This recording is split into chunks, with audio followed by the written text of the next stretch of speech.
कहा जाता है कि मोर की मुख्तलिफ अक़साम होती हैं, लेकिन 3 अक़साम ज़्यादा मशहूर हैं, जिनमें भारती मोर, कांगो मोर, सफ़ीद मोर और सब्ज़ मोर शामिल हैं।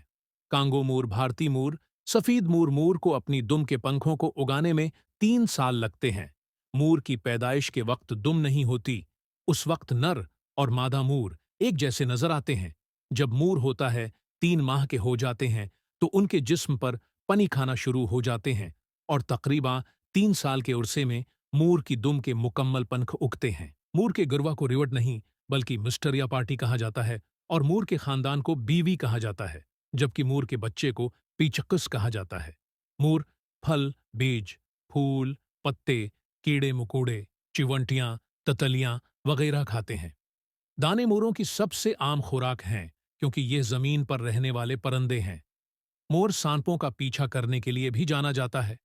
मोर सांपों से लड़ता है, यहां तक कि कोबरा जैसे जहरीले सांप से। मोर उड़ सकते हैं, लेकिन ज्यादातर वक्त जमीन पर रहते हैं। क्योंकि मोर जमीन पर रहने वाले परिंदे हैं, इसलिए वो उड़ने के बजाय भागने को तरजीह देते हैं।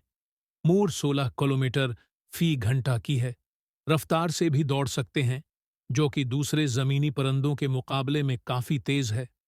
नर मोरों का वजन तकरीबन 4 से 6 किलोग्राम होता है, जबकि मोरनी का वजन 2 डाट हफ्ता 5 से 4 किलो होता है। की लंबाई तकरीबन 6 से 7 फुट होती है, जबकि मोरनी की लंबाई तकरीबन 3 से 3 फुट और 5 इंच होती है।